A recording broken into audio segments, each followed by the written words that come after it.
Honorable Reverend Ntim Fordjour, MP for Asin South. Yen ni twi komo. Honorable Memwache. Yen ya for coming. Of an apomwe. Apomu yen also eh. Nyame adom enra meko se mikrum kakra na ewo ayi ahodo bi ewo ho a na se ekohwe.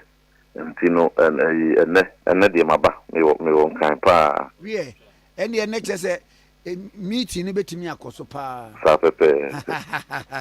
Na papa wa video bi a akọ viral Independence Square ni twi no ye frɛ no ɔman fa ahodie asa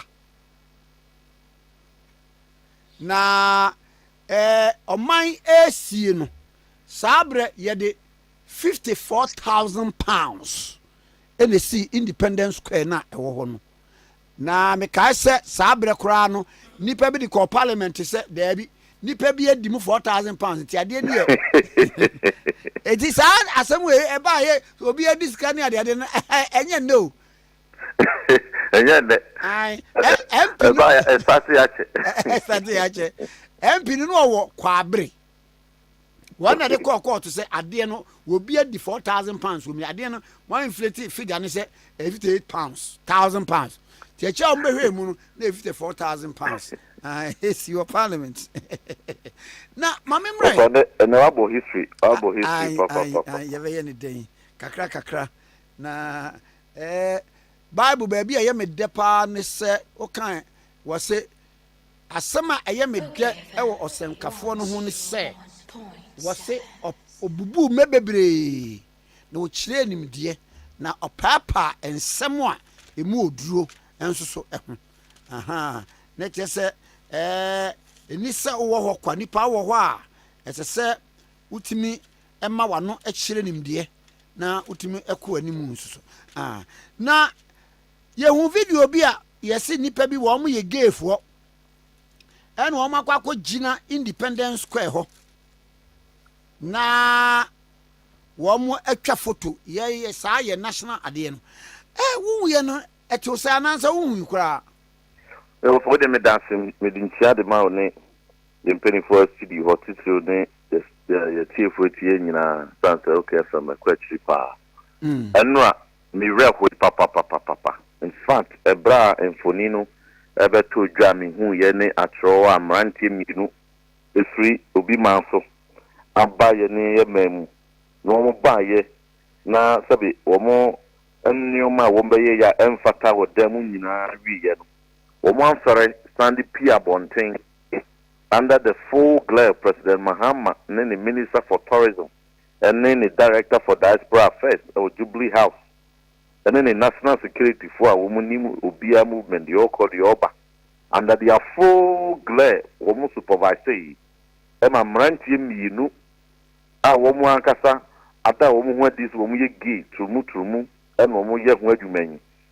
Ede womo no be fam womo anum ekese womo ho ye de so mo ye bia sabe kan na eye tiwade ekese eye amodini kese ede fin be kan Ghana man e san say womo ko gina Independence Square en womo ye sabe at the time no en womo ye ne nso no so wie bia ni ho because en asro bia ni ho say obi mpo bechi won anasu obimpu ebe pam wo mo samu ya de mo ye no na wo mo anya sabe assurance bi ni emboldening nti no wo mo ye san de twa mfoni de twa video na esan kura Ghana flag. Oh my God, in fact na say sabe peni bia ni Ghana ha wa bada ye de ma ani buo e de ma Ghana ye values ye monument ene enyoma ye sabe ye o mining nyina ye sunsum ba bi sunsum sisa no ho na se mantie nya ba bi anko gina anko yi wo mu gay sam a Independence Square enne Kwame Nkrumah mezolium ba bi Kwame Nkrumah di independence ma ye no ne statue wonu ko gina ho ye de umpe nyina fa ko aburi botanical garden no wu ye nyina de mo kan se wo mo abaso mo no matter what see we post to say they are coming for Ghana's second independence. Hey, sɛ Ghana yɛnya afa ahodi nti under President Mahama no wɔn aba so mba bɛboa no ɛmi yɛnya second independence ɛma sɛbe independence wɔ fa ahodi wɔn hwɛ ne sɛ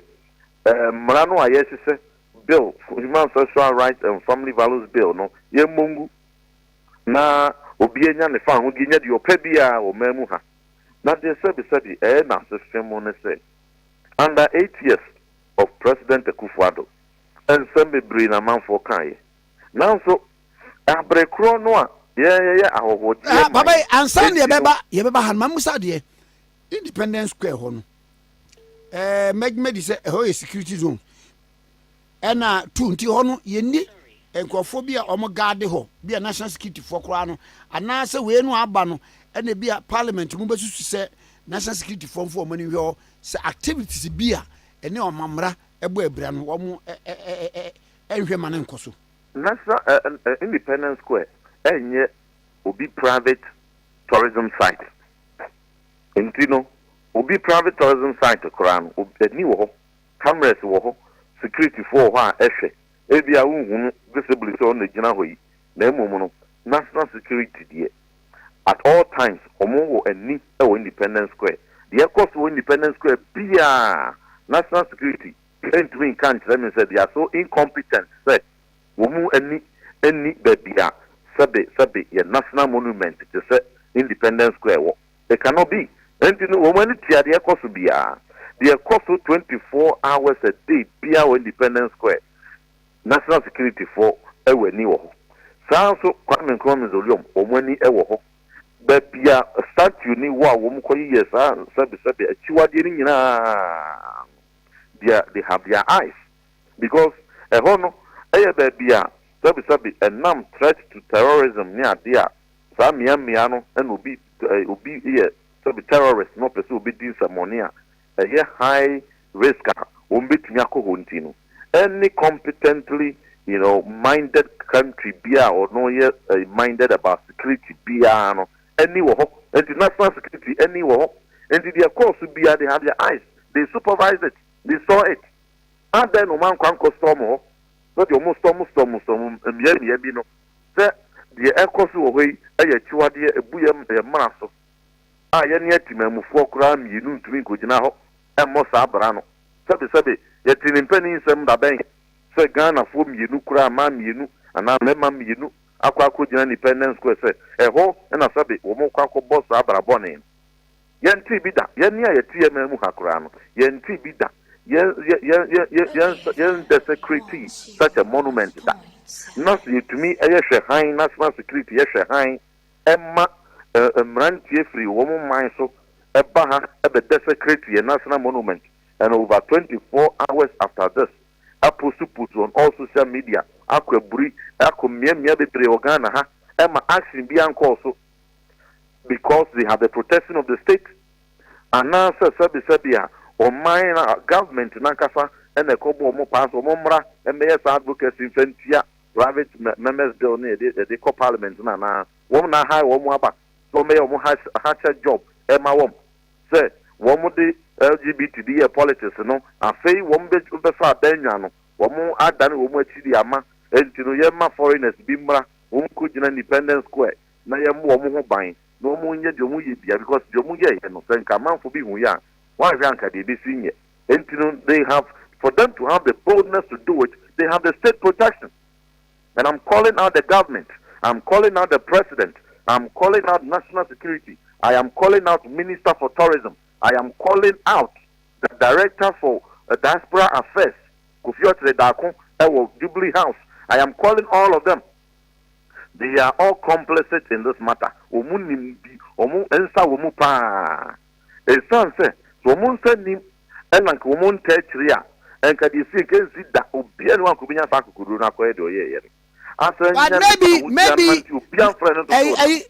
maybe it happened on the blind side of the security agencies. It cannot.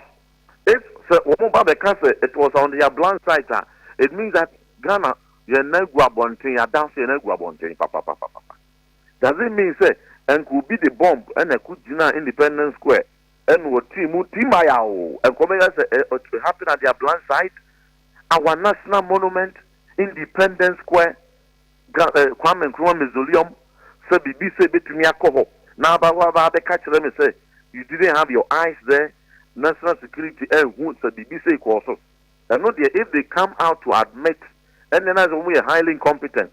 But men the security apparatus I war Ghana and many of we are human to know how competent they are. No?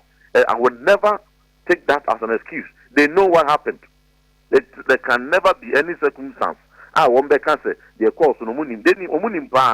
They know it because their competent security apparatus, their course to be they know. They know and they have the full before ABC. They know. They see every year. They know. And you know, and I'm on pen too. When they knew that this was going to happen, what have they done about it? Yes, sir. Yes, sir. Baby, I drew no sabi. Ma a bit more to my dream say, or when you're good well. Ghana for 6.3 million be to Obama home, and to Trimude and the arrogance of power and tea. Sabi, Yemfa Ghana for, and yet the Pebian Trewom to the extent to say, Sabi. Yet near your mammas, no, Yemma quiet mamma on it for Mratne Boon and India. Sen ko jina baby street to be na ko mo ye wo mo dia wo wa yimpo a sabi eno no ka ko fa ban be mo anya yi o ko fa national security be mo anya yi o ko fa minister for tourism be mo anya yi o ko fa diaspora affairs be mo anya yi na mo no sa national monument security zones sa na so de be o man no the sunsum asise ne ade no na eho na the highest respect and the highest level of dignity for the values of the country, and the expressing one. Now, you say National Day of Prayer, and any other independent activity, so yes, swearing in of government of new president, and independence square near Yano. And to the highest gentleman of the first gentleman of the state, Grano, Babisaya, and Ukujina, the son of Nafunem, Elsayano, at the more minor. Naseho and now mining to what the ekes ye pa modulino ye bema am called for who buying aqua kujina ho sabe at the one fam mu akese na sabe or billing a yere crana or bane bema crano ye gana for on a yere crampono emponumpono one who said the door and I could jump put the one afam woman when you and your boneno sabe yet in pennies and more under President Mahama and the NDC are buying, and then foreigners have been emboldened, gay foreigners have been emboldened, say, Ubetimia Bagana, Ababe, the OPBA, Puvia, Sampo Kujina Independence Square, Asihona Fagana Flakata, na for no for Bowa Unia Bema Anum, na Munchamfuni, Muncho de Mopen Sassie. Woman say, woman Abba, Ebetregana or Doc, woman Abba. Eba bema liberation ama obia sabi oye trumu ge bia Ghana ha no we free baby o se bia sori waka aye ne more empo afi no mo ba be semu kina recruit more people and if they are ambassadors for homosexuality a country like Ghana enye bia ye ba be entertain people so mo mra mo na mo mema sa di nyakono emma ye mrantie ne ma ba wei nanka wo mo a Woman was a brand new woman pay more, a free more, a pay more, the amount woman free more. I say in a mobile man, I corner, a chat to internet, so the Instagram, Twitter, Buffett, TikTok, and I'm hot. A bohu de roof, hey, was I corner born in about Mubiano, the Odapa, the freedom about, the open, the yes, your crown, I free hammer. The 2 years, 3 months, Ababe Jinamu Independence Square, the biggest national monument. Aye the epe into most of money the mope. Now wait 24 hours. I buy mam abontain me condemn. President Mahama also a Christoni Emma Bontin me condemn. Minister for Tourism Emma Bontin me condemn. Director of Diaspora Affairs and me Emma church remove say Sam Rantia no Omobedi sa sabe chuadi no. A crown ben or the more faso. Signal ben or signal ma awofo a eba se ye yahoho man ye ji ahoho nanso no yahoho jiemu no se mudi bu ni ani die de ma da mamre sabi ya bra president ma Akufo-Addo baso ense wotwe ye dia wo mpem millions of them the year of return. It's a year of return of billions of dollars and the man thousands of people, millions of our and the few mukruso a buy a beji omweni a display Ghanaian culture, the share the koye, sabi, your sample called beyond the return at the pimoni and the Sunday bow memuha, a celebrities nomni and the baby. One bakoy and what they say, who say, what in pennies and put baby. Say under President Akufo-Addo do NDC for a chan trotone so on a year give for a peg give for some on a year what they say give me be aquaco dinner sabi baby aquaco soon a bobre so the beat is Independence Square such national monument Sankasad some you see and rain President Akufo-Addo and people are buying some see ya and care now and ka de basic room and ka 1 year best story President Mahama na be di anim na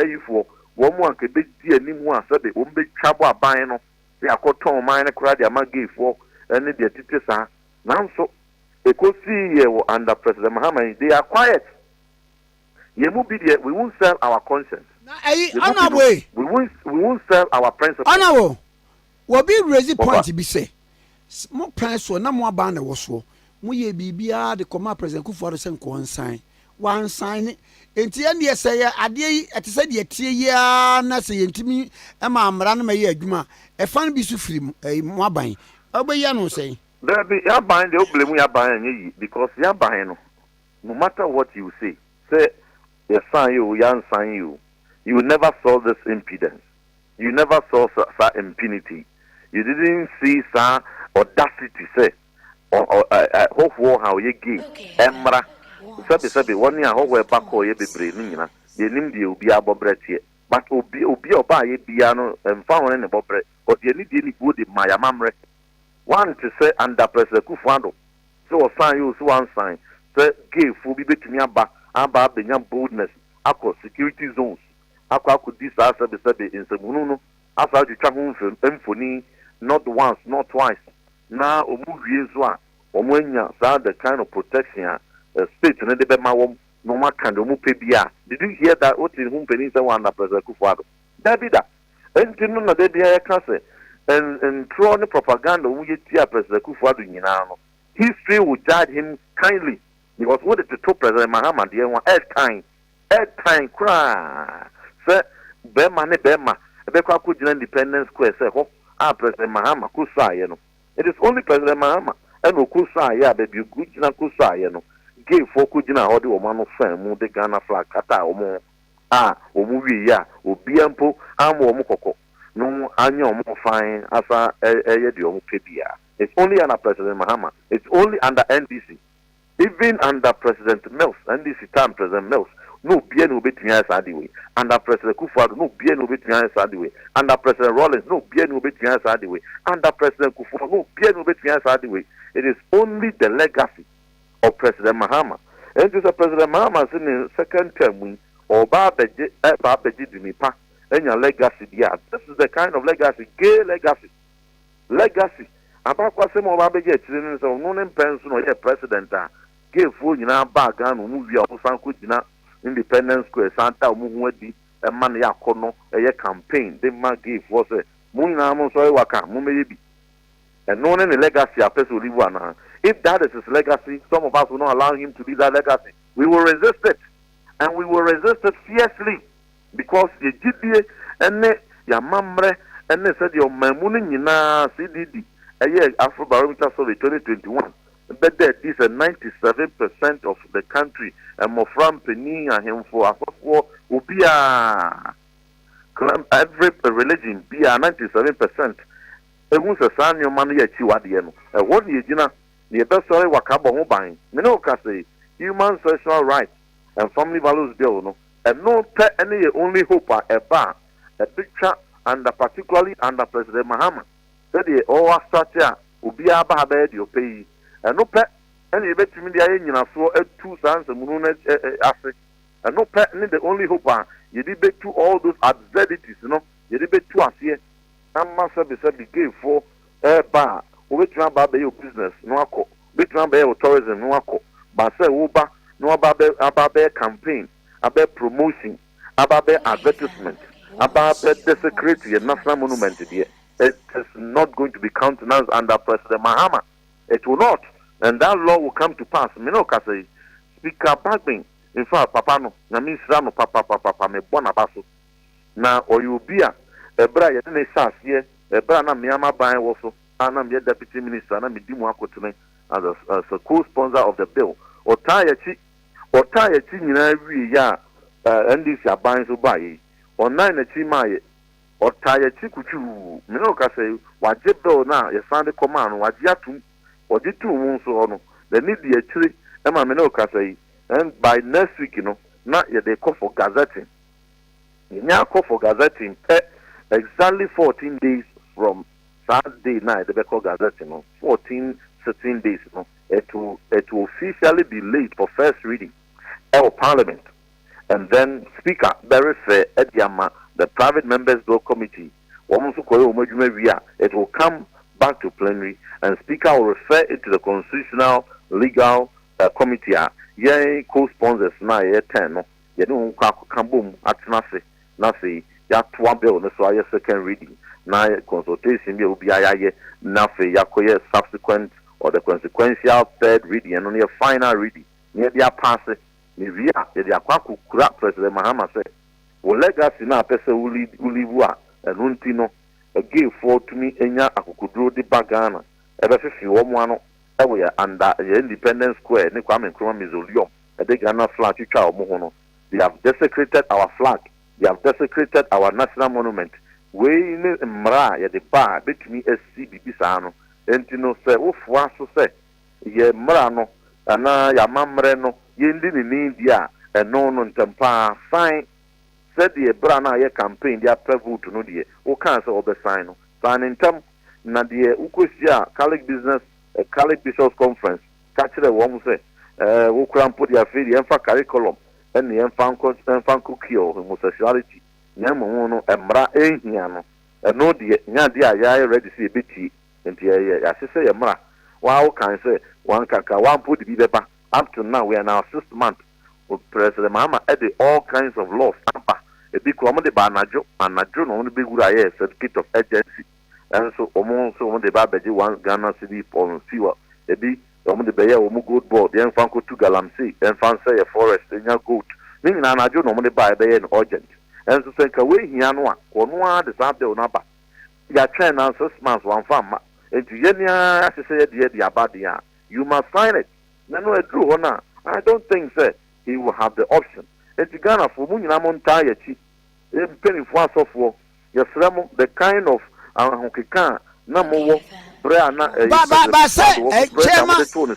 is not what we are seeing now. Chairman of the Church of Pentecost. Yes, that's not what we are seeing now. We want to see the same support. Meaning, say, Yasofo and Yahemfo, Echawomochi, the Amamre, and the President Mahama Newosu, the President Kufuor Newosu. The position of our clergy and our national house of chiefs have not changed. Yes, Ramo, yan sorry waka. A son say ye dino and say a man Jim you know FFU or one Independence Square. And your chinabi, not a soft one sorry waka, and him for one sorry waka. And a bedroom pencil bino as sorry than be him, mosque be him, and him fear be him, and as our fui a bequaku FFU or one. Now that would be the height of abomination. Yes, and nay, a Independence Square, and I gave way. I could not be for me at the year promotion, the Ghana flag, Akata or and to say, I saw for the mamma for, and then another him for, I'm sorry, Waka, and Kassan and Wum, not because the way they said, a Independence Square and fire one, or Chinabino, never be one sorry, or Chinabino Babay Mosque, or Chinabino Babay one him. The big drew on night too late. Just Ramo, you could take from the Ramo. More can be a dimu a piano. Me and draw her hands a young pencil. and a man on a 4 gay for Marameton said, your man, Jenny, and Mabawa, so and recruit them into gay. One salary profit a man. Say, obey your Sakono Bonin, as a Sikabi Puna Benya free move, and as Sikabi now train fair man on here. What the Bayer economy no baby, nothing, or man, Jenny, Mabawa, Yanano, Sagi, Samun de Faumuno, what salary profit Ghana, the Seremo, Monsoy Waka. The young farm, Casadne, and Empire, and Pija. Human sexual rights, family values billy. You find tertiary, name dimu na emwa, na Ghana, ya mamre, and ya manye, and ya just a pie dimu, and need ye no buonia, what in emremo. Ona 1 year, Mamma was no pay. Of a Miss Medasipa. Miss Medas, Honorable Reverend Ntim Fordjour, a year MP for Asin South. Former Deputy Minister for Education, and Yenino Edin Kono.